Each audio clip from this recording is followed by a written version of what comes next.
আজি কংসৰ লগত তোমাৰ এই নিৰল সাক্ষাতৰ উদ্দেশ্য বা কি?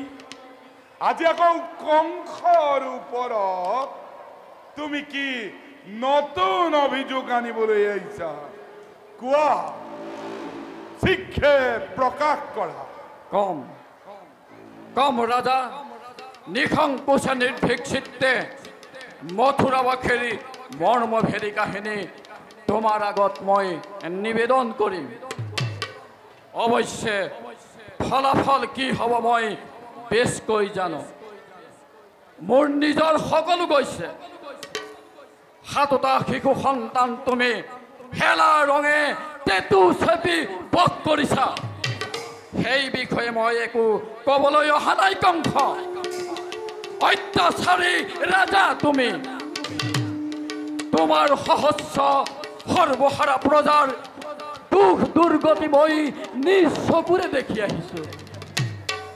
আজি যে পুতনা ৰাক্ষসীয়ে ঘৰে ঘৰে শিশু হত্যা কৰি কান্দোনৰ ৰোল তুলিছে, তাৰ বাবে দায়ী কোন?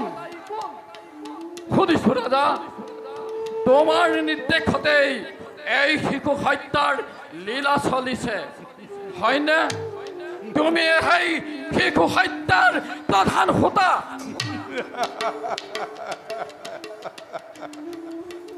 যদি হওঁ বুলি কওঁ তেতিয়া কি কৰিবা বাপুদেই? কি দেখিছ? ধ্বংসযজ্ঞৰ সূচনা মাথো যি দেখিছা তাতকৈ আৰু বহুত চাবলৈ নিজকে প্ৰস্তুত কৰা। সামৰা সামৰা ৰাজা, বহুত হ'ল তোমাৰ। ইমানতে তোমাৰ সংসাৰ মূৰ্তি সম্বৰণ কৰা, নহ'লে যে তোমাৰ অমংগল হ'ব। অমংগল? হওক শত সহস্ৰ মংগল, তথাপিতো প্ৰস্তুত কংস।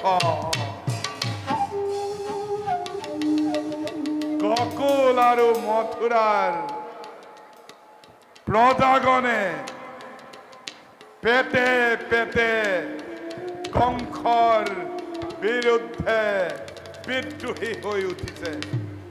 সেয়েহে মই জানিব পাৰিছো কৰবাত হেনো মোক সংহাৰ কৰোতা এটি শিশু উপজিছে।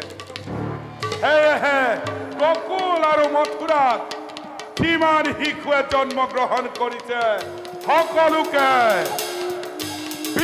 স্তন কৰোৱাই হত্যা কৰিবৰ বাবে পুতনা ৰাক্ষসীক ময়েই নিযুক্ত কৰিছো।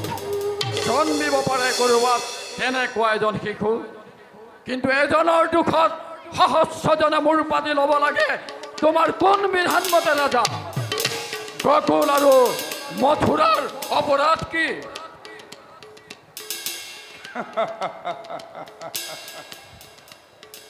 কেৱল সেয়ে নহয় বসুদেৱ,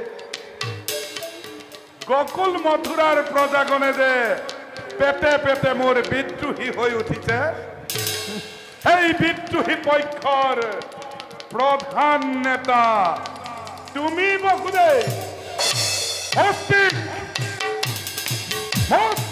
মহাৰাজ, বন্দী কৰা মোক এই মুহূৰ্ততে। জীবন ৰেখে মহাৰাজ।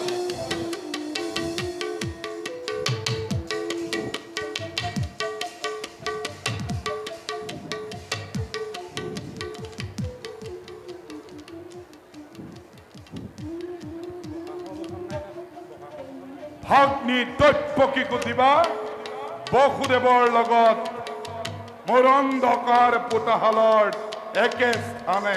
আপনাৰা দেখি হিৰুধাৰ্য মহাৰাজ। তেওঁলোক আজিৰ পৰা ৰাজ অতিথি। তোমালোকক মুক্তি প্ৰদান কৰি মহা ভুল কৰিছিলো, সদ্য সেই ভুলৰ প্ৰায়শ্চিত্ত কৰিছো। কেনে বসুদেৱ? অৱস্থা চাই ব্যৱস্থা ভাল বুলিয়েই ক'ব লাগিব। নহ'লে যে এই চন্দ্ৰ শাসনৰ অৱসান নহ'ব। জ্বলি উঠ অত্যাচাৰ অনাচাৰৰ দাবাগ্নি দপ দপকৈ জ্বলি উঠ। তেতিয়াহে শান্তি অতি ওচৰত। লৈ বলা মস্তিক, মোক লৈ বলা।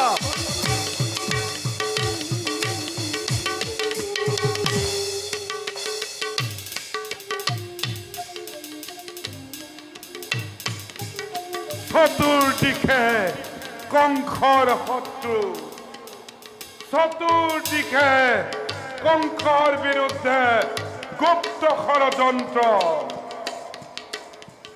বুজক জগতে আজি কংসৰ ক্ষমতা, কংসৰ চালনা কি।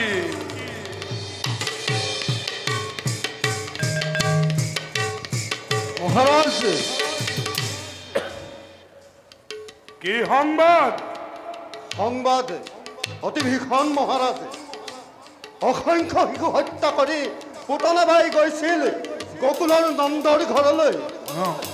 বিষ স্তনত চেপি ধৰি বুকুত বিশ্বৰ সমস্ত ভৰ দি যশোদা নন্দন শ্ৰীকৃষ্ণই পুতনাবাইক বধ কৰিলে মহাৰাজ। কি কৰা? অ মহাৰাজ, পুতনাৰ মৃত্যু হয় মহাৰাজ। শিশুৰ হাতত কংসৰ পৰাজয় অসম্ভৱ। সত্য মহাৰাজ, আমাৰ বন্ধু বকাকুৰে পৰ্বতৰ দৰে পৰি থকা পুতনা ৰাজ্য ঠিক দেখি আহিছে মহাৰাজ।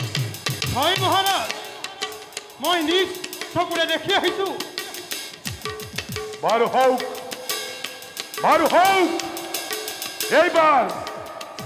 এইবাৰ অঘাসুৰ বকাসুৰ আৰু ধেনুকাসুৰ, এবাৰ তোমালোক সাজু হোৱা।